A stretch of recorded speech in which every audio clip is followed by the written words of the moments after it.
তো দুনিয়ার টেনশন এবং পরকালের টেনশন সব দূর হয়ে যাবে যদি কেউ বেশি বেশি দরুদ পাঠ করে। এটা হাদিস থেকে বললাম। আর গোনা, আমলনামায় যে গোনাগুলো আছে এগুলোও মিটে যাবে যদি কেউ বেশি বেশি দরুদ পাঠ করে।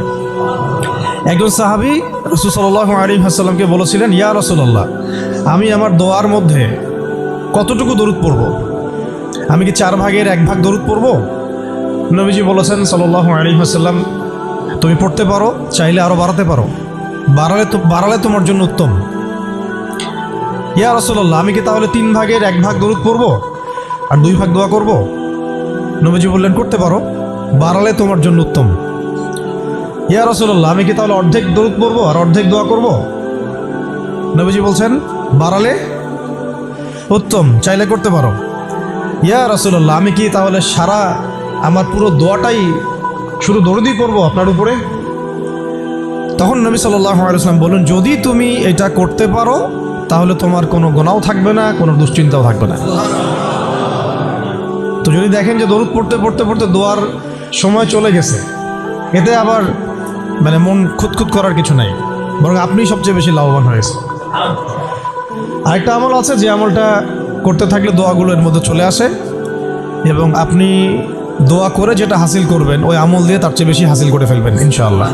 সেটা হচ্ছে কোরআন তেলাওয়াত করা। কোরআন তেলাওয়াত করা, এই কয়েকটা আমল কালকে খুব খাস করে খেয়াল রাখতে হবে ইনশাআল্লাহ।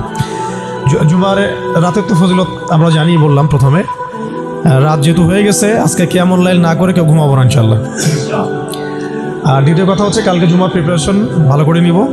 প্রিপারেশন কয়েকটা বললাম। সকাল সকাল মসজিদে আসতে হবে। জুমার খতিব আরবি খুতবা শুরু করবেন, তারপরে ঢুকবেন না, বয়ান শুরু হওয়ার আগেই মসজিদে আসতে হবে ইনশাআল্লাহ। মানুষের সমস্যা থাকতে পারে, ওজর থাকতে পারে, এটা আলাদা বিষয়।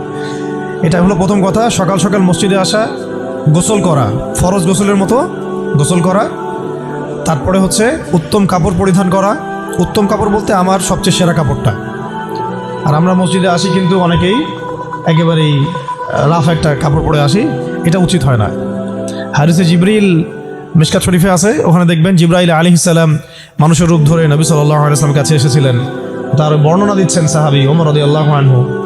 তার কাপড়টা ছিল ধবধবে সাদা, কাপড়টা ছিল ধবধবে সাদা এবং চুল কুচকুচে কালো। লা ইউরা আলাইহি আসারুস সাফার, তাকে দেখে মুসাফিরও মনে হচ্ছে না, মানে পরিপাটি হয়ে তিনি মসজিদে এসেছেন। কে? জিবরাইল আলাইহিস সালাম। এটা শিক্ষা দিয়েছেন আমাদেরকে যে মসজিদে আসলে পরিপাটি হয়ে আসলে খুযু যিনাতাকুম ইনদা কুল্লি মসজিদ। প্রত্যেকবার যখন তোমরা মসজিদে আসবে তখন সুন্দর করে আসো, সুন্দর কাপড় পরে আসো। তাহলে সকাল সকাল মসজিদে আসা, হিসাব করেন কয়টা বলতেছে। 1, সকাল সকাল মসজিদে আসা, ফরজ গোসলের মতো গোসল করা। 3, কে বললাম, আতর খুশবু ব্যবহার করা, উত্তম কাপড় পরিধান করা। 4টা। 5টা হচ্ছে ইমামের কাছাকাছি বসা, ইমামের কাছাকাছি বসার চেষ্টা করা। 6, খুতবা মনোযোগের সাথে শ্রবণ করা। খুতবা দুটোই, বয়ানটাও এবং আরবিটা দুটোই খুতবার অংশ। যেহেতু আমাদের দেশের মানুষ মানে আরবিটা বুঝবে না, এই কারণে বাংলায় বয়ান করা হয়, কিন্তু খুতবা কিন্তু আরবিতেই, খুতবা কিন্তু আরবিতেই দিতে হয়। অনেকে আবার বলেন যে মাতৃভাষাই খুতবা, এটা নিয়ে একটা ইখতিলাফ সৃষ্টি করে দেয়।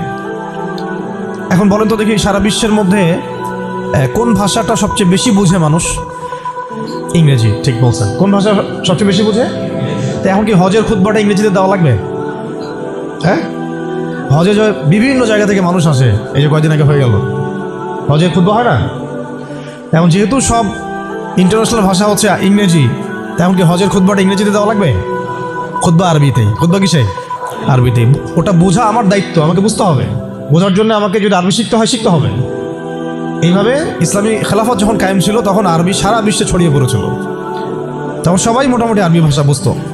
যখন থেকে খেলাফত চলে গেছে, জাতীয়তাবাদ চলে আসছে, আর কয়েকটা তন্ত্রমন্ত্র, ওগুলো নিয়ে পরে কথা বলছি, এগুলো যতদিন আমাদের পর্যন্ত মানে মাথাটা খেয়ে ফেলছে আর কি আমাদের, তখন আরবিটাও আস্তে আস্তে শিক্ষা ব্যবস্থা থেকে উঠে গেছে। এখন আপনি এটা ঐচ্ছিক হয়ে গেছে, আগে বাধ্যতামূলক ছিল। তো খুতবা শুনবেন, খুতবা শোনার পরে খুতবা চলাকালীন কাউকে ডিস্টার্ব করা যাবে না। ডিস্টার্ব করা যাবে না বলতে, কেউ যদি পাশে কথাও বলে তাকে এটাও বলা যাবে না চুপ করো, এটাও বলা যাবে না, উচিত না। সাহাবেরা যদি এমন কেউ একটু বাচ্চা যদি দৌড়াদৌড়ি করতো, তাহলে ছোট ছোট এরকম পাথর রাখতেন সামনে, ওইটা দিয়ে ঢিল দিয়ে সতর্ক করতেন, খুতবা হচ্ছে বসো, মুখ দিয়ে বলতেন না যে বসো। মানে এইভাবে তারা খুতবা শুনতেন। এই কারণেই তো কথাগুলো কলিজা পর্যন্ত পৌঁছাতো এবং সেটা আমলে আসতো। আলহামদুলিল্লাহ। আরেকটা হলো ইমামের কাছাকাছি বসলাম, খুতবা শুনলাম এবং নামাজ শেষ করলাম ইমামের সাথে, তাহলে ফজিলত হচ্ছে প্রত্যেক কদমের বিনিময়ে 1 বছরের নফল নামাজ, 1 বছরের নফল রোজা নেকি হবে ইনশাআল্লাহ। এইটা হলো জুমার দিনের প্রথম কাজ। আরেকটা কাজ বললাম, দরুদ বেশি বেশি পাঠ করা। ফজিলত তো আপনারা জানেনই, আমি কয়েকটা বলে দিলাম। একটা হলো যদি টেনশন ফ্রি লাইফ লিড করতে চান তাহলে দরুদ, আর যদি চান আপনি আমার গুনাহ মাফ হয়ে যাক তাহলে দরুদ, বেশি বেশি দরুদ। এমনকি যদি আপনি চান যে আপনার দোয়া বেশি বেশি কবুল হোক তাহলেও দরুদ। মনে করেন আমি তাওহীদপন্থী, সুন্নাহর অনুসারী, হালাল খাই, দোয়াও করছি, জায়েজ দোয়া, এই দোয়াটাও আসমানে ঝুলে থাকবে।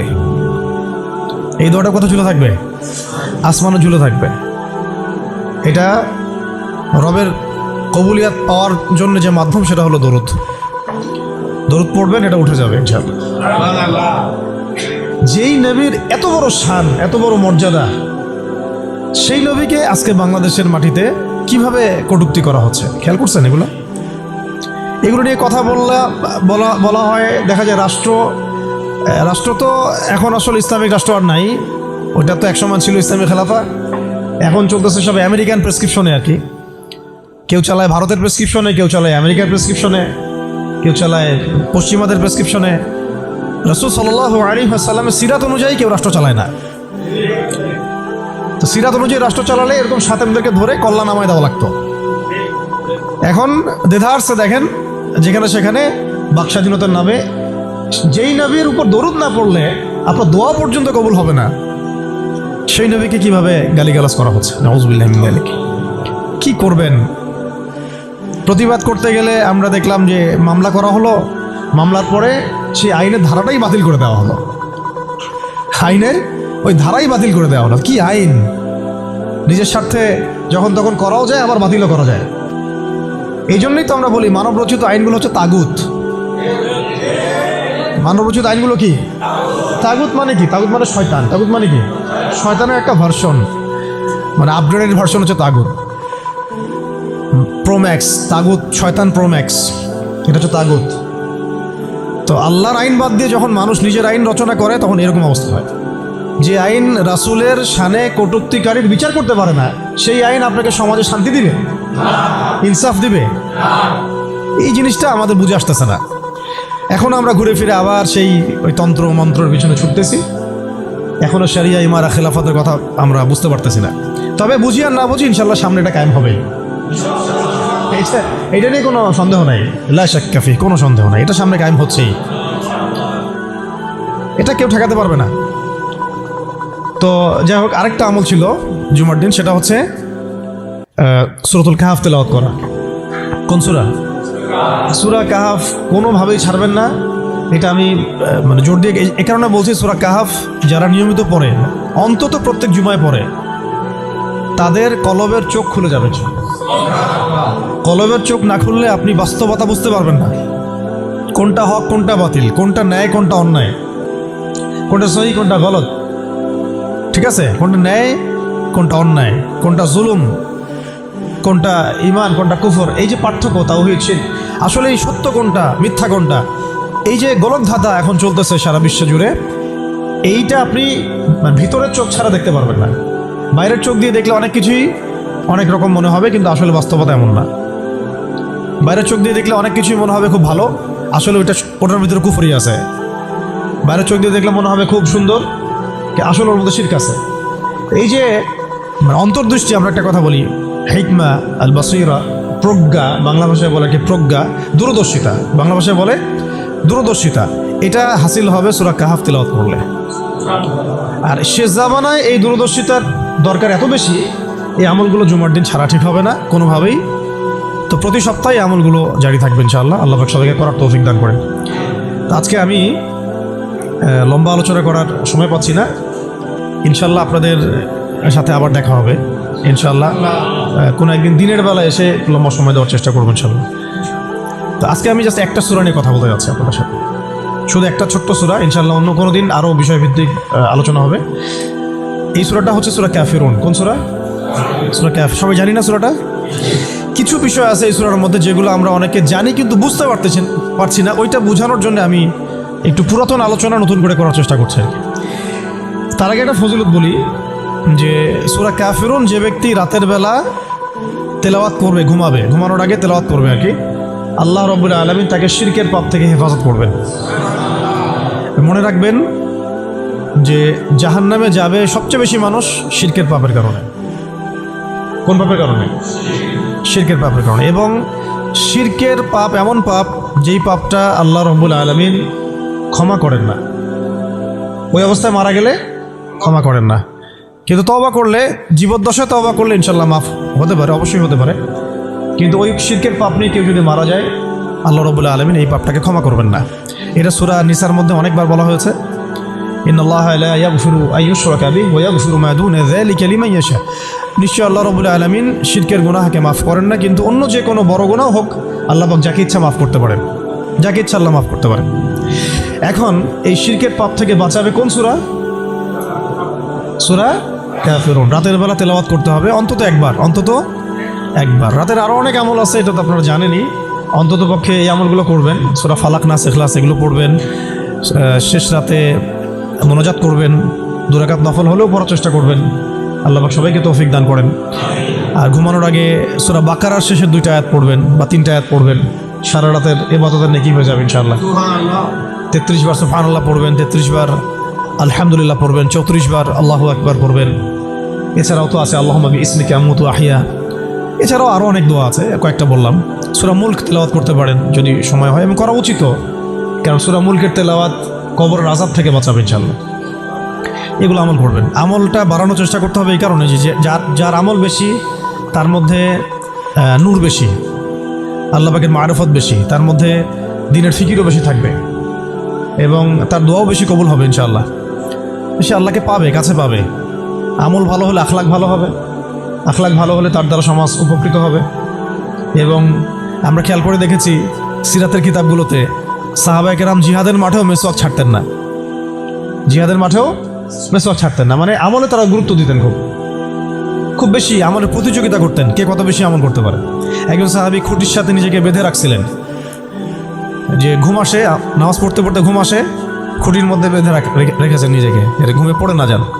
তো পরে নবী সাল্লাল্লাহু আলাইহি ওয়াসাল্লাম বললেন যে এত মানে অতিরিক্ত কষ্ট না করতে বললেন। আল্লাহ পাক তো সবসময় তোমার ইবাদত কবুল করতে পারেন, নিজের উপর ইহসান করো, নিজের শরীরের হক আদায় করো। একজন সাহাবী তো এমন আমল শুরু করেছিলেন যে স্ত্রীর প্রতি তাকানোই বন্ধ করে দিয়েছেন এক সময়, হ্যাঁ তাই না? পরে স্ত্রী এসে অভিযোগ করছে, আমাকে তো আমার স্বামী দেখেই না।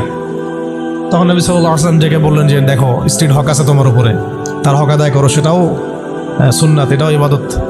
তো এইভাবে সাহাবায়েরা আমলের প্রতিযোগিতা করতে। তো আমাদেরকে আমলের মধ্যে ব্যালেন্স করতে হবে, মানে একদিকে ঝুঁকে যাওয়া না, সব আমলগুলো যেন আমার আমলের মধ্যে থাকে, এটা ব্যালেন্স করতে হবে। শুধু তসবি দানা নিয়ে পড়ে থাকবো, জিহাদের কথা বলবো না, এটাও আবার না। আবার শুধু জিহাদের কথাই বলবো, দিন কায়েমের কথাই বলবো, নিজের ইবাদত আমল ঠিক থাকবে না, এমনও না। মানে সব কিছু ব্যালেন্স থাকতে হবে, আকীদা, আমল, সুন্নাহর ইত্তেবা সব ব্যালেন্স থাকবে ইনশাআল্লাহ। সবচেয়ে জরুরি 2টা বিষয়ে আমরা মাথায় রাখবো, একটা হলো ইবাদত, একটা হচ্ছে দিন কায়েম। ইবাদত তো ব্যক্তিগত ব্যাপার, এটা জীবনের প্রত্যেকটা ক্ষেত্রে ইবাদত থাকবে। আর দিন কায়েম করতে হবে জীবনের প্রতিটা ক্ষেত্রেই, শুধুমাত্র ব্যক্তিগত জীবনে, ইবাদত বন্দেগীর জীবনে না, আমার অর্থনীতি, ব্যবসা বাণিজ্য, আমার সংস্কৃতি, শিক্ষা এবং রাজনীতির মধ্যেও আল্লাহ পাক তৌফিক এনায়েত করেন। তো এখন যেটা বলতে চাচ্ছিলাম যে একদিন আপনারা তো সিরাত মোটামুটি পড়েছেন, সিরাত মানে রাসূল সাল্লাল্লাহু আলাইহি ওয়াসাল্লামের জীবনী মোটামুটি পড়েছেন, আমি আশা করি। যদি না পড়ে থাকেন অবশ্যই পড়বেন, ঠিক আছে? প্রথমে শুরু করবেন তো কোরআন তেলাওয়াত থেকে। কোরআন তেলাওয়াত শিখতে শিখতে সিরাতটা পড়ে ফেলবেন। সিরাতটা আগে পড়া থাকলে আপনি কোরআন হাদিসের অর্থ যখন পড়তে শুরু করবেন তখন বুঝতে পারবেন যে কোন আয়াত কোন প্রেক্ষাপটে, কোন হাদিস কোন প্রেক্ষাপটে নাজিল হয়েছে। আপনার মাথায় পুরো 23 বছরের একটা ফ্রেম থাকবে, এটা খুব জরুরি। তাহলে আপনি বুঝতে পারবেন যে কিভাবে দিন প্রতিষ্ঠা করতে হবে এবং কীভাবে নবী সাল্লাল্লাহু আলাইহি ওয়াসাল্লাম করেছেন, তার উপর দিয়ে কী অতিবাহিত হয়েছে, সাহাবীদের উপর দিয়ে কী অতিবাহিত হয়েছে, এটা আমাদের মাথায় থাকবে। এবং কোন প্রেক্ষাপটে তারা কীভাবে রিয়াক্ট করেছেন ওইটা আমাদের মাথায় থাকবে। সিরাতটা আমি পড়ার জন্য খুব বেশি জোর দেই। আরেকটা বিষয় বলতে চাই যে এই সিরাতের প্রথম যে 13 বছর, প্রথম 13 বছর এটা ছিল মাক্কি জীবন। কোন জীবন? মানে মক্কায় নবী সাল্লাল্লাহু আলাইহি ওয়াসাল্লাম দাওয়াত দিচ্ছেন। তো মক্কার পরিবেশটা কেমন? মক্কার পরিবেশটা হচ্ছে আবু জেহেলদের শাসন চলতেছে। কাদের শাসন? আবু জেহেলের শাসন চলছে, আবু লাহাবের শাসন চলছে, উতবা সাহেবা এদের কর্তৃত্ব চলছে। আবার একই সাথে নবী সাল্লাল্লাহু আলাইহি ওয়াসাল্লাম তিনিও একটা সম্ভ্রান্ত বংশ থেকে আসছেন, সম্ভ্রান্ত গোত্র থেকে, বনু হাশিম থেকে। তো তার গোত্রের মর্যাদা অনেক বেশি, ঠিক আছে। আর এদিকে বনু মাখজুম, বনু বনু এই তাইম, বনু তাই, বনু আদি, আরও অনেক গোত্র আছে। তো তারাও কিন্তু মোটামুটি প্রভাবশালী। তো রাজনৈতিক যে ক্ষমতাটা, মক্কার রাজনৈতিক যে ক্ষমতাটা, এটা আছে ওই সময় আবু জেহেল, আবু লাহাব, উতবা সাহেবা এদের হাতে। এবং ওদের একটা পার্লামেন্ট ছিল, ওর নাম ছিল দারুন নাদওয়া। কী নাম ছিল? দারুন নাদওয়া। তারা আল্লাহকে বিশ্বাস করতো, একটু ভালো করে বোঝার চেষ্টা করেন। তারা আল্লাহ পাককে বিশ্বাস করতো, আল্লাহ বলে একজন আছে, এটা তারা আকীদা ঠিক রাখতো। এমনকি আল্লাহ পাক সৃষ্টিকর্তা, আল্লাহ পাক রিজিক দাতা, আল্লাহ সন্তান দাতা, এটাও তারা বিশ্বাস করতো। কারা বিশ্বাস করতো? আবু জেহেল, আবু লাহাব, উতবা সাহেবা, তারাও বিশ্বাস করতো। তাহলে কিসে বিশ্বাস করতো না? তারা তাওহীদে রুবুবিয়াত বিশ্বাস করতো, কিন্তু উলুহিয়াত, আসমা ও সিফাতে বিশ্বাস করতো না। মানে আল্লাহ পাকেরই যে বিধান মানতে হবে, আল্লাহ পাকেরই যে দাসত্ব করতে হবে এবং মৃত্যুর পর জবাবদিহিতা আছে, এই বিষয়গুলোতে তারা বিশ্বাসী ছিল না। এখন প্রথম 3 বছর নবী সাল্লাল্লাহু আলাইহি ওয়াসাল্লাম গোপনে দাওয়াত দিয়েছেন। কত বছর? প্রথম 3 বছর। আর চতুর্থ বছর থেকে প্রকাশ্যে দাওয়াত শুরু হয়েছে। মক্কার কত বছর মোট? 13 বছর। এই সময় তো ইসলামী রাষ্ট্র কায়েম হয় নাই, হয়েছে দাওয়াত হয়েছে, খালি দাওয়াত। কোন পরিবেশে দাওয়াত? বলুন, আবু জেহেলের যে রাজত্ব, ওর মধ্যে দাওয়াত হয়েছে। মনে করেন যে আপনি এখন আছেন মোদির রাজত্বে, মনে করেন। তো ওই রকম একটা পরিবেশে যদি ইসলাম আসে, ওইটা একটা মক্কার মিসাল হইতে পারে, যে ওইটা একটা মক্কার মতো পরিবেশ। ওইখানে আপনি দাওয়াত, সবাই অমুসলিম, সবাই মূর্তি পূজারী, সবাই মুশরিক, ওখানে আপনি ইসলামের দাওয়াত দিচ্ছেন। পরিস্থিতি কত কঠিন! কঠিন না সহজ? অনেক কঠিন। শুধু যে শিরক আছে তা না, ওই সমাজে সুদও আছে। কি আছে ওই সময়? সুদ আছে। ওই সমাজের মধ্যে জেনা আছে, ওই সময় ব্যভিচার আছে, ওই সময় মাদক দ্রব্য আছে, মেয়েদের অবমাননা আছে, কন্যা সন্তানের জীবন্ত দাফন করা হয়, তারপরে জুয়া আছে, মারামারি, হানাহানি, কাটাকাটি, গোত্রে গোত্রে দ্বন্দ্ব, এগুলো একটা সমাজের মধ্যে। একটু চিন্তা করেন, কল্পনা করেন। আপনার এই এলাকা কি এমন? আপনার এলাকা কি এমন? না। কিন্তু ওই বিষয়গুলোর কিছু কিছু বিষয় তো অবশ্যই এখনও আছেই, বরং এমন কিছু বিষয় আছে যেগুলো আগের চেয়ে বেশি আছে। না, আইয়ামে জাহিলিয়াতের যে কথাটা বলছি, আইয়ামে জাহিলিয়াতে কিন্তু সমকামিতা ছিল না এত বেশি। আপনার পুরো বাংলাদেশে এখন সমকামিতা আইয়ামে জাহিলিয়াতে যে বেশি। ওই আইয়ামে জাহিলিয়াতে আপনার ট্রান্সজেন্ডার ছিল না, আপনার বাংলাদেশে আছে এখন। আইয়ামে জাহিলিয়াতে পর্নোগ্রাফি ছিল না। পর্নোগ্রাফি মানে মোবাইল ফোনে তো বুঝে নিত, এগুলো ছিল আইয়ামে জাহিলিয়াতে? ছিল না। প্রযুক্তির এত উৎকর্ষ ছিল না যেটা দিয়ে এরকম বোম টোম ফেলে, পারমাণবিক বোম দিয়ে মানুষকে মেরে ফেলা যায়, ছিল না। এরকম এয়ারক্রাফট নিয়ে গাজার উপর দিয়ে গেল, বোম ফেলে দিল, মেরে ফেললো শিশুদেরকে, এমন ছিল? মানে অনেক ব্যাপার আমি আপনাকে দেখাতে পারবো যেগুলো আইয়ামে জাহিলিয়াতের চাইতে এখন অনেক বেশি আছে, শয়তানি। কিন্তু কিছু কিছু বিষয় ছিল যেগুলো আবার আইয়ামে জাহিলিয়াতে ছিল না। এক কথায় আমরা এটা বলতে পারি যে নবী সাল্লাল্লাহু আলাইহি ওয়াসাল্লাম যখন নবী হয়ে এসেছেন, তখন 23 বছরের মধ্যে তিনি আইয়ামে জাহিলিয়াতকে কবর দিয়ে গেছেন। কিন্তু যখন থেকে আবার খোলাফায়ে রাশেদা শাসন চলে গেছে, ইসলামী খেলাফতগুলো আস্তে আস্তে আস্তে আস্তে অ্যাবলিশ হয়ে গেছে, তখন আবার নতুন করে জাহিলিয়াতগুলো এই সমাজে, শুধু সমাজে না, সমাজে, রাষ্ট্রে, বিশ্বের বুকে একেবারে একদম ঢুকে গেছে, না মানে একদম শেকড় গেড়ে ফেলছে। এখন সময় হচ্ছে ওই আবার নতুন শেকড় গাড়া জাহালাতগুলোকে উপড়ে ফেলার, এটা সময় এখন। এই জন্য পরিস্থিতিটা বুঝতে হবে যে নবী সাল্লাল্লাহু আলাইহি ওয়াসাল্লাম কোন জায়গায় দাওয়াতের কাজ করছিলেন। চোখ বন্ধ করে চিন্তা করেন যে একটা সমাজের মধ্যে খালি মূর্তি, সবাই মূর্তি পূজা করে, সবাই সুদ খায়, ধরেন সবাই, বেশিরভাগই দেখা যায় জেনা করে, মেয়েদের তেমন কোনো বৈবাহিক অধিকার নাই, সম্পত্তির অধিকার নাই, বাচ্চাকে কবর দিয়ে দিচ্ছে জীবন্ত, মদ খাচ্ছে মানুষ, জুয়া খেলতেছে, মারামারি করছে, ইত্যাদি ইত্যাদি ইত্যাদি। এরকম একটা অবস্থায় রাসূলুল্লাহ সাল্লাল্লাহু আলাইহি ওয়াসাল্লাম ইসলামের দাওয়াত দেওয়া শুরু করলেন। দাওয়াত দিতে দিতে প্রথম 3 বছর তিনি গোপনে দাওয়াত দিয়েছেন, গোপনে গোপনে গোপনে দাওয়াত দিয়েছেন। ওই সময় কিন্তু তৈরি হয়েছে আবু বকর রাদিয়াল্লাহু আনহু, ওসমান রাদিয়াল্লাহু আনহু, আলী ইবনে আবি তালেব, যায়েদ ইবনে হারসা, এই সাহাবায়ে কেরাম তৈরি হয়েছেন ওই সময়। আব্দুল্লাহ বিন মাসউদ, বিলাল ইবনে রাবাহ, এই সাহাবায়ে কেরাম তৈরি হয়েছেন কিন্তু ওই প্রথম 3-4 বছরে। এরপর যখন প্রকাশ্যে দাওয়াত দেওয়া শুরু করলেন, যখন ওমর এবং হামজা রাদিয়াল্লাহু আনহু তাদের মতো সাহাবীর ইসলাম কবুল করলেন, প্রকাশ্যে দাওয়াত শুরু হলো, তখন হকার বাতিলের দ্বন্দ্ব শুরু হলো। মানে সত্য নিয়ে আপনি যখন মাঠে নামবেন তখনই মিথ্যার সাথে দ্বন্দ্ব শুরু হলো। এটার নিয়ম, চিরায়ত নিয়ম। ব্যাস আবু জেহেল, আবু লাহাব, উতবা, সাহেবারা তো খেপে গেল। এখন এমন কোনো পথ পদ্ধতি নাই যেটা তারা অ্যাপ্লাই করে নাই। প্রথমে আঘাত করলো এভাবে, আরে ওর কথা শোনার দরকার নাই, সে তো মাজনুন। ব্যক্তিগত আক্রমণ খেয়াল করে দেখবেন, এখনও আপনি বাংলাদেশে দাওয়াতের কাজ শুরু করেন, সবার আগে আপনি শয়তানদের পক্ষ থেকে, মানে মানুষ এবং জিন শয়তান উভয়, দুটার কথাই বলতেছি, শয়তানদের পক্ষ থেকে সবার আগে বাধা পাবেন। আপনার ব্যক্তি নিয়ে সবার আগে আক্রমণ করা হবে। আগে ব্যক্তিগত জীবনে আক্রমণ করা হবে। আগে আপনাকে রাষ্ট্রীয় নির্যাতনের শিকার করা হবে না, ওটা পরে আসবে, শেষে আসবে।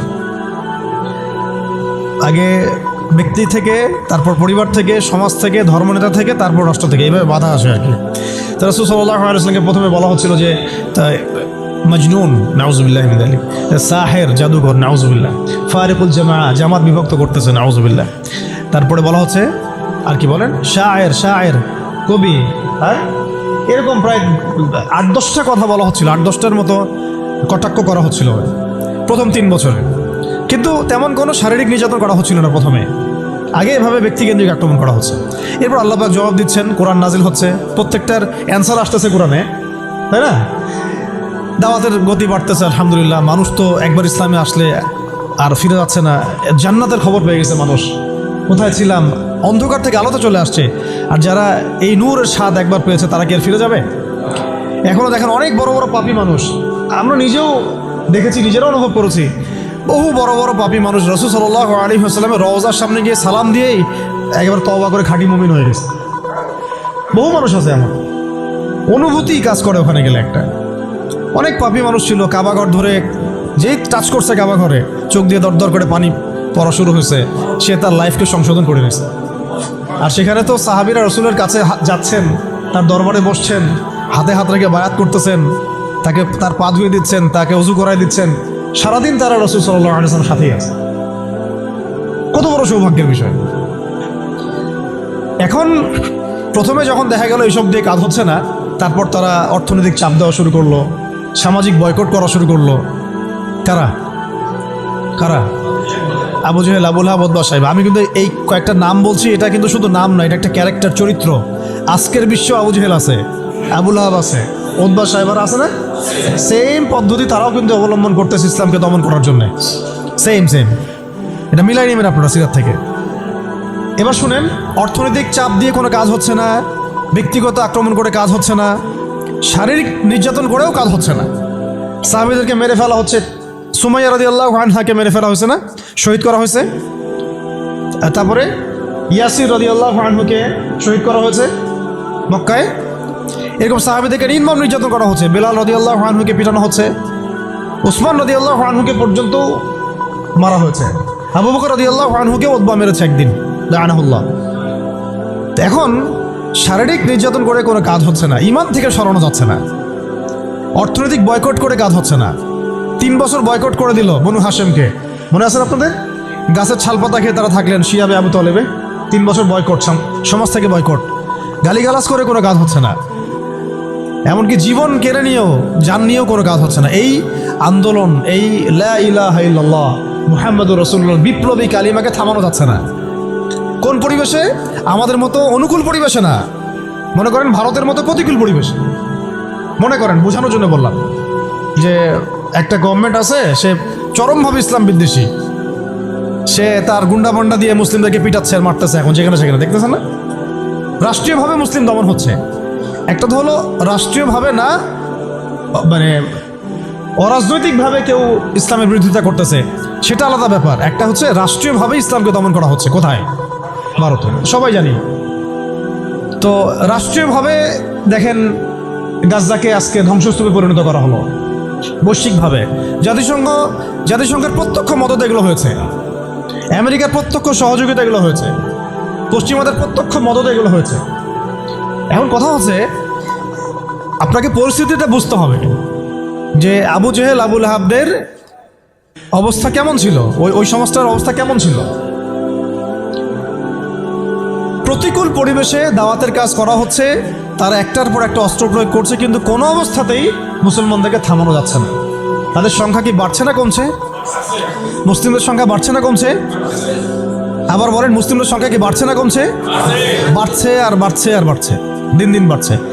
কত নির্যাতন হচ্ছে, শারীরিকভাবে মারা হচ্ছে, অর্থনৈতিক নিষেধাজ্ঞা দেওয়া হচ্ছে, সমাজ থেকে বয়কট করা হচ্ছে, তারপর সম্পত্তি থেকে বঞ্চিত করা হচ্ছে, বাবা ছেলেকে তাড়াই দিচ্ছে, মা ছেলেকে তাড়াই দিচ্ছে।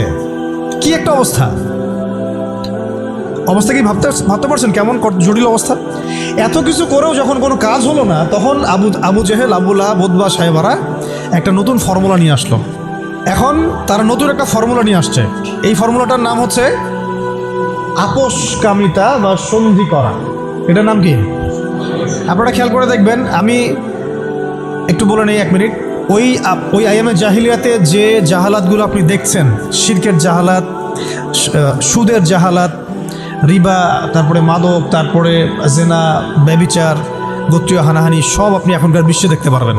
কিন্তু যখন দেখা যাবে মুসলিমরা খুবই শক্ত অবস্থায় আছে ইমানের দিক থেকে, কোনো অবস্থায় টলানো যাচ্ছে না, ঠিক যেমন সাহাবীদের মতো, তখন তারা নতুন একটা ফর্মুলা নিয়ে আসবে। কি ফর্মুলা? এই যে এই ফর্মুলাটা, সন্ধি, ঐক্য, মৈত্রী, মানবতা, এইসব শব্দ কিছু নিয়ে আসবে। নিয়ে এসে বলবে, ঠিক আবু জেহেল যেভাবে বলছিল যে, হে মুহাম্মদ, তুমি তো আমাদের সন্তান, আমাদের তো ভাতিজা, তাই না? চাচা ভাতিজা সম্পর্ক আমাদের, তো তোমাদের সাথে আমাদের এত দ্বন্দ্বের তো দরকার নাই। একটা কাজ করো, আসো তোমরা একটা বছর আমাদের লাত উজ্জা হবল মানাতের ইবাদত করো, আমরা 1 বছর তোমার আল্লাহর ইবাদত করব। কেমন মনে হচ্ছে প্রস্তাবটা? বলেন, কার প্রস্তাব? আবু জেহেল আবু লাহাব উতবা সাহেবাদের প্রস্তাব। এটার সাথে আজকের বিশ্ব মিলাই নিয়েন, ওটা আপনারা মিলাবেন। আমি ধরাই দিচ্ছি, মিলাবেন কারা নিজেই বুঝতে পারবেন আপনি যে কথা কোন দিকে যাচ্ছে এখনকার প্রেক্ষাপটে আর কি। 1 বছর তোমরা আমাদের লাত উজ্জা হবল মানাতের ইবাদত করো, আর 1 বছর আমরা তোমার আল্লাহর ইবাদত করব। এখন সরাসরি এভাবে আপনাকে বলবে না যে তোমরা ইসলাম ছেড়ে দাও, তোমরা সবাই ইসলাম ছেড়ে কাফের হয়ে যাও, হিন্দু হয়ে যাও, খ্রিস্টান হয়ে যাও, ইহুদি হয়ে যাও। এরা একটা বলবে না আপনাকে, এই শয়তানরা। বরং এরা আপনাকে কি বলবে জানেন? তোমরা মুসলমানই থাকো, ঈসাই মুসলিম হয়ে যাও। কি বলবে? মুসলমান থাকো, কি হয়ে যাও? ঈসাই মুসলিম হয়ে যাও, এটাও তো মুসলিম। তোমরা মুসলমান থাকো, ওই কাদিয়ানি মুসলিম হয়ে যাও। কি মুসলিম হয়ে যাও? এটা ওই যে খাচ্ছেন আপনারা, এটাই এই তো জাহালাত, সব কাদিয়ানি তো। এগুলো এগুলো এগুলো এগুলো এগুলো না খাওয়া সওয়াবের কাজ। এটা না খাওয়া, না কেনা, এদের সাথে ব্যবসা বাণিজ্য না করা আপনার সওয়াবের কাজ, করাটা গুনাহের কাজ। এই ফতোয়াটা কি আমাদের ওস্তাদরা দিতে পারবেন না? এটা আমি কি ভুল ফতোয়া দিয়েছি? একটা হচ্ছে সাতেম, যে আল্লাহ রসুলকে গালি দেয়, আর একটা হচ্ছে সে নিজেকে নবী দাবি করে। কে বড় পাপী? দুটা তো পাপী, অবশ্যই দুটাই তো পাপী, দুইটাই মুরতাদ, দুটাই হত্যাযোগ্য অপরাধ করছে। কিন্তু একজন বলছে যে আমি নিজেই নবী, আর একজন নিজেকে নবী দাবি করে নেই, বলছে মুহাম্মদ নাউজুবিল্লাহ, সে নাউজুবিল্লাহ একটা কথা বলে ফেলছে, নাউজুবিল্লাহ মিন যালিক, আমরা বলতে পারবো না। এখন কথা হচ্ছে দুজনেই কিন্তু সাতেম, দুজনেই কিন্তু মুরতাদ, উভয়কেই হত্যা। ইসলামী ফিকহে এটাই আছে। কিন্তু এর মধ্যে বড় পাপীটাকে, যে নিজেকে, তো ওই যে খাচ্ছেন গ্রামাঞ্চলের মানুষ, সহজ সরল মানুষ, এগুলো বুঝতেও পারছে না যে কোন ফাঁদে পড়ে গেছে মানুষ। আল্লাহ আমাদেরকে বোঝার তৌফিক দান করেন। আর তারা এই নীরবে নীরবে নীরবে তাদের শিকড়টাকে শক্ত করেছে, অর্থনৈতিক ভিত্তি শক্ত করেছে, তাদের জনবল বাড়াইছে, বিভিন্ন জায়গায় তারা জায়গাটাকে কিনে ফেলছে। এমনও সাতক্ষীরার মধ্যে একটা আমরা গ্রামে গিয়েছিলাম যেখানে ওদেরই সংখ্যা বেশি, মুসলমানদেরকে তারা ওই দোকান ভাড়া দিচ্ছে। আমরা তো আসি যে হাত বাঁধবো কোথায়, তাই না? এই যে এগুলো নিয়ে। আর এদিকে যে কি অবস্থা ভিতরে, যে মানে আমাদের কি অবস্থা, এটা এটা এটা বোঝার জন্য সূরা কাহাফ তেলাওয়াত করেন, তাহলে বুঝতে পারবেন ইনশাআল্লাহ। তা আমি বলছিলাম যে ওটা অন্য প্রসঙ্গ, এটা নিয়ে আপনারা খতমে নবুয়ত একটা বিভাগই আছে মার্কাজুদ দাওয়ায়, খতমে নবুয়ত বিভাগ আছে একটা, ওই খতমে নবুয়তের অনেক কিতাব, অনেক আর্টিকেলস সব ছাপানো হয়ে গেছে। এগুলো আপনারা পড়লেই বুঝতে পারবেন কত বড় ধোঁকাবাজি, কত বড় প্রতারণা। এটা নিয়ে ইনশাল্লাহ আরেকদিন কথা বলবো ইনশাল্লাহ, ঠিক আছে? তবে এদের সাথে কোনো রকম সম্পর্ক রাখবেন না, কোনো রকম। এটা আপনি ইমানের দাবি। আমি বলছি না যে আপনি অস্ত্র নিয়ে আপনি গিয়ে তাকে গর্দান নামায় দেন, এটা আপনি করতে পারবেন না। এটা আপনি করার মতো এখন আপনার ক্ষমতা নাই। যদি এটা ইসলামিক রাষ্ট্র হতো তাহলে আমরা এটার ব্যবস্থা নিতে পারতাম। এটা ইসলামিক রাষ্ট্র নয়, এটা একটা গণতান্ত্রিক রাষ্ট্র, সেকুলার রাষ্ট্র এবং জাতীয়তাবাদী রাষ্ট্র, এবং এই মতবাদগুলো ইসলামের সাথে সাংঘর্ষিক। ঘোড়ায় পেঁচায় খাওয়ানোরও কোনো সুযোগ নেই। এই মতবাদগুলো দিয়ে আপনি ইসলামী শরিয়া রাষ্ট্র কায়েম করতে পারবেন না। শেষ কথা, এটা চেষ্টা করে দেখে নেন, পারবেন না। কেউ পড়ে না আজ পর্যন্ত। এখন মূল যেটা কথা ছিল যে ওরা বলেছিল কি 1 বছর ইবাদত করো লাত উজ্জা হবল মানাতের, আমাদের মূর্তিগুলার, আমরা 1 বছর তোমার আল্লাহর ইবাদত করবো, ঠিক আছে? এখনকার আবু জাহেল, আবুল আহাব বা সাহেবেরা বলছে তোমাদের ধর্ম চেঞ্জ করার দরকার নেই, তোমরা ইসাই মুসলিম হয়ে যাও, তোমরা কাদিয়ানি মুসলিম হয়ে যাও। ওর নাম দিচ্ছে আহমদিয়া মুসলিম জামাত। তোমরা ধর্ম চেঞ্জ করার দরকার নেই, তোমরা আমাদের সুদভিত্তিক অর্থনীতিটা গ্রহণ করো। কি সুদের বিরুদ্ধে বললে অনেকে একটু খারাপ লাগে না?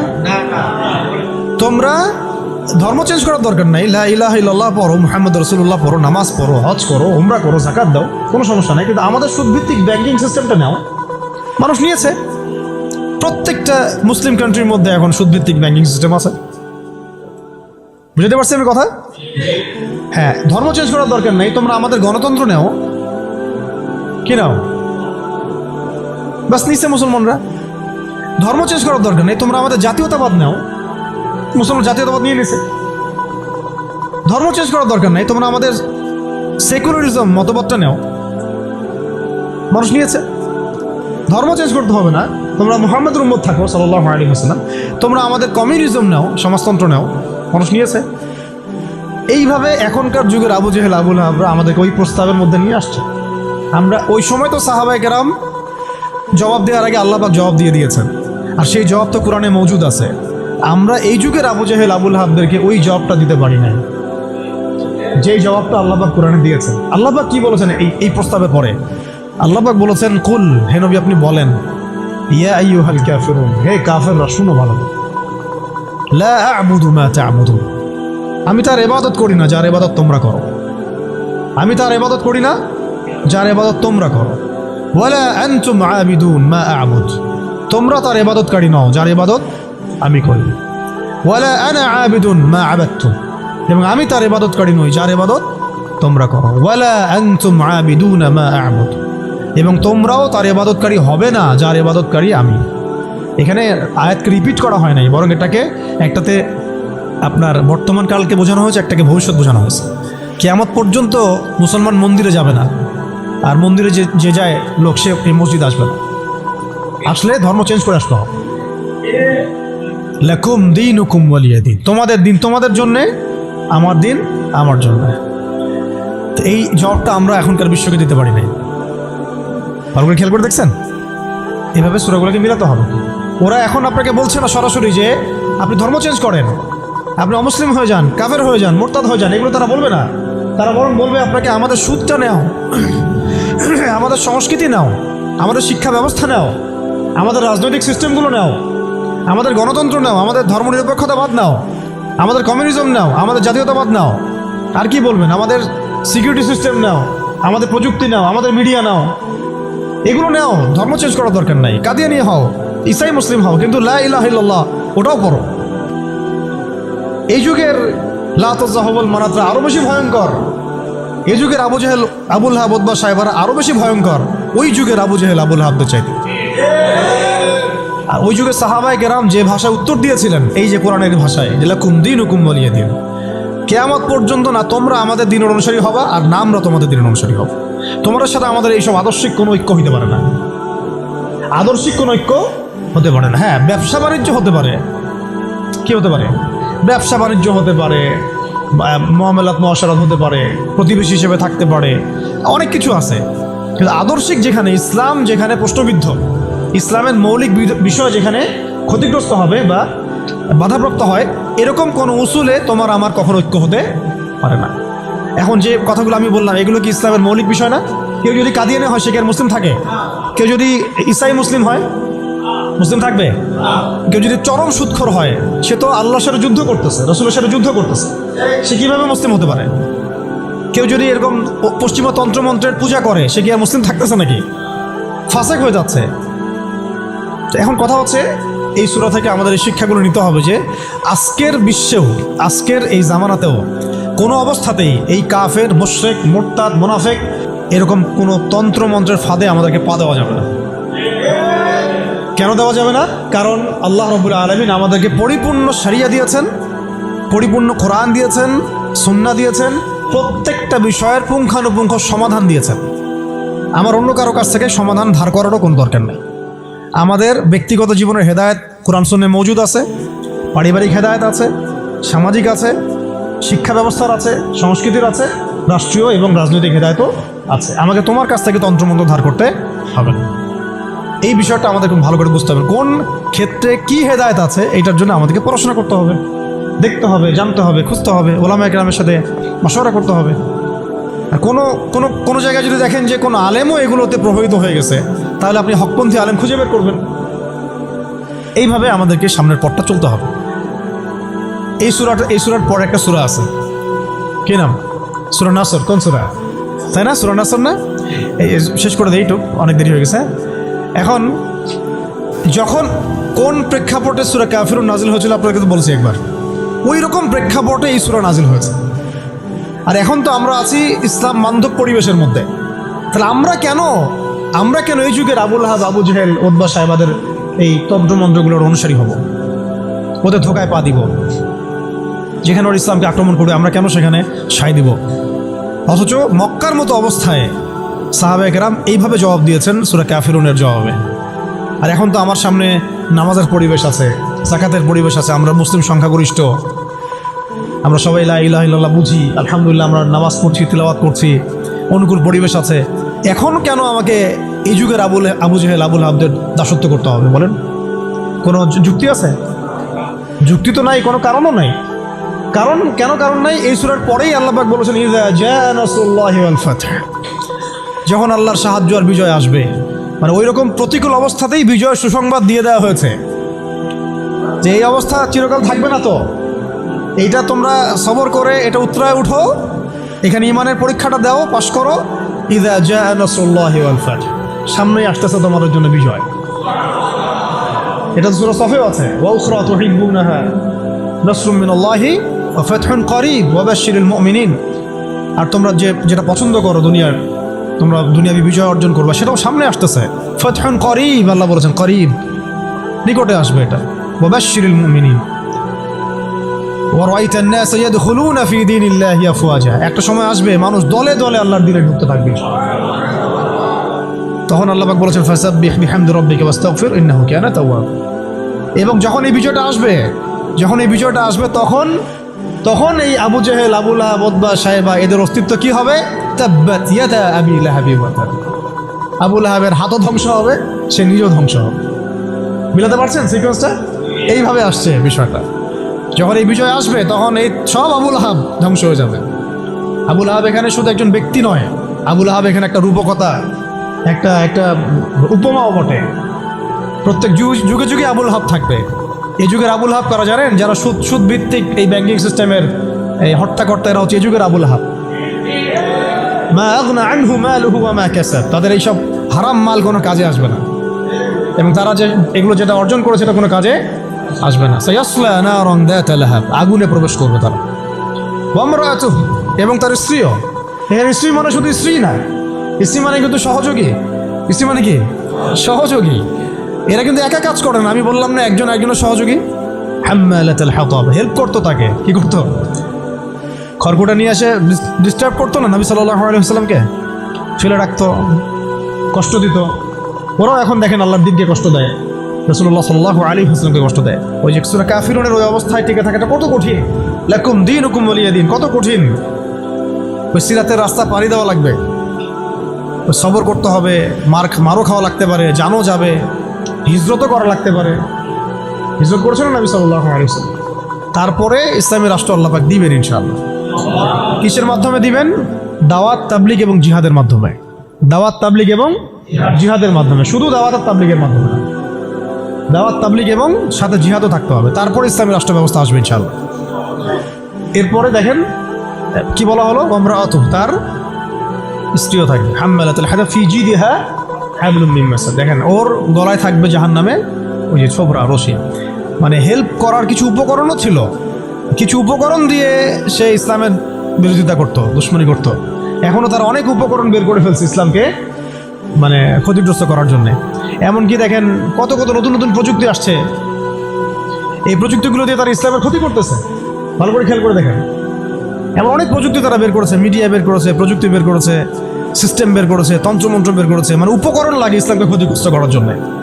আবুল হাবের স্ত্রীও উপকরণ দিয়েই নবী সাল্লাল্লাহু আলাইহি ওয়াসাল্লামকে ক্ষতি করার চেষ্টা করছিল। আল্লাহ পাক আবার সেই উপকরণ তার গলায় ফাঁস লাগিয়ে তাকে মৃত্যু দিয়েছেন, মনে আছে? ওই গলার মধ্যে তার রশি আটকে ফাঁস লাগিয়ে সে মারা গেল। কে? আবুল হাবের স্ত্রী।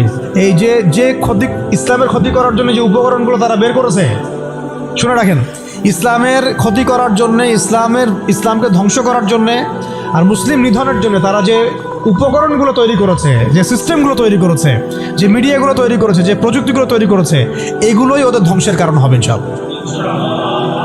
এমনও হইতে পারে সামনের বিশ্বে ওদের হাতে তৈরি করা ওরাই মরবে ইনশাআল্লাহ। দেখে নিন, এটাও হইতে পারে ইনশাআল্লাহ। এটা সম্ভাবনা আছে, হবে এটা তো আমি বলতে পারবো না, এটা হতে পারে, সম্ভাবনা আছে, সম্ভাবনা আছে। আল্লাহ পাক যেন এদের মধ্যে শত্রুতা লাগায় দেন, একে অপরকে দিয়ে ধ্বংস করায় দেন। আমিন। যেভাবে ওরা মুসলিমদেরকে ধ্বংস করার পায়তারা করেছে, এর চেয়ে 1000 গুণ বেশি ধ্বংস আল্লাহ পাক তাদেরকে করে নেন। আমরা দোয়া করবো কাদের জন্য?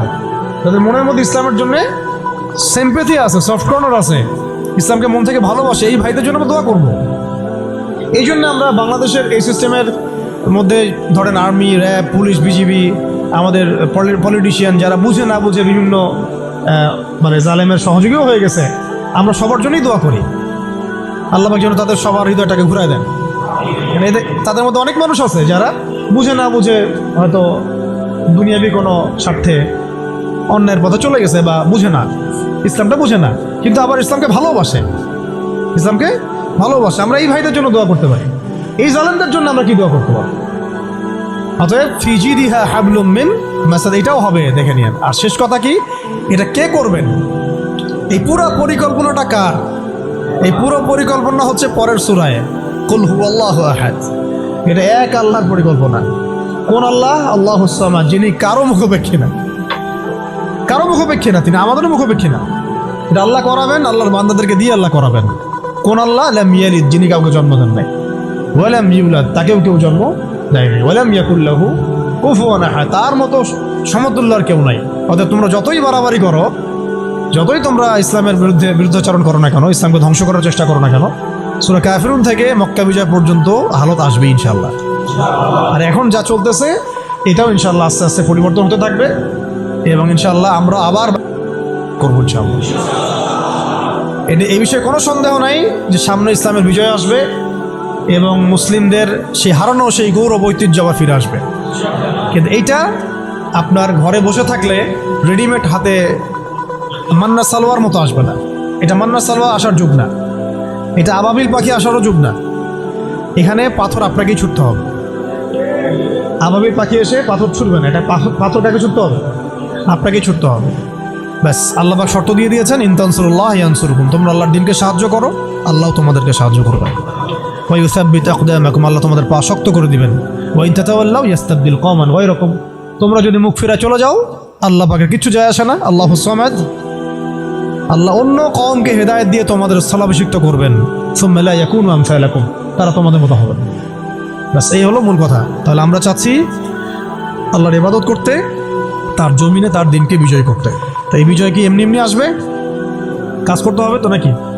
কয়েকটা কাজ আমরা করবো ইনশাল্লাহ, নিয়ত করতে পারি। প্রত্যেকে দিনের ফরজ জ্ঞান অর্জন করবো ইনশাল্লাহ, ঠিক আছে ইনশাল্লাহ।